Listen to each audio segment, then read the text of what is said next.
இந்த மாதிரி படங்கள்னாலதான் நமக்கு மலையாள இண்டஸ்ட்ரி மேல ஒரு பெரிய மரியாதையே வருது. அதனாலதான் நம்மளும் தொடர்ந்து மலையாள படங்களை பார்த்துட்டு இருக்கோம். முதல்லலாம் தமிழ் படத்தை தான் நான் போய் தியேட்டர்ல பார்த்துட்டு இருந்தேன். இப்பெல்லாம் மலையாள படத்தையே தியேட்டர்ல போய் பார்க்க ஆரம்பிச்சிட்டேன். ஏன்னா இந்த கண்டென்ட்டை மற்ற இண்டஸ்ட்ரியில பண்ணலாம், ஆனா அந்த இண்டஸ்ட்ரீஸோட பெரிய ஹீரோஸ் இந்த படத்துல நடிக்கிறதுன்றது 100% வாய்ப்பு இல்லை. இன்னும் சிம்பிளா சொல்லணும்னா ஹிருதயபூர்வம் மற்ற இண்டஸ்ட்ரியில அபூர்வம்.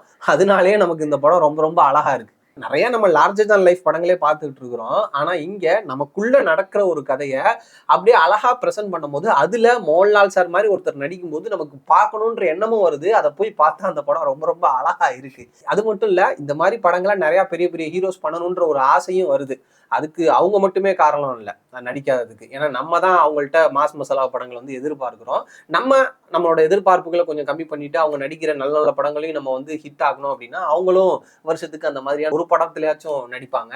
ஸோ நமக்கும் ஒரு நல்ல படம், ஒரு அழகான படம் பார்த்த ஃபீல் கிடைக்கும். டூரிஸ்ட் ஃபேமிலி இருக்குல்ல, அந்த படம் பார்த்து முடிச்சுட்டு தியேட்டரை விட்டு வெளியே போதும் மனசு ரொம்ப நிறைவா இருந்துச்சு. அதே சேம் ஃபீலு இந்த படம் பார்க்கும்போது எனக்கு இருந்துச்சு.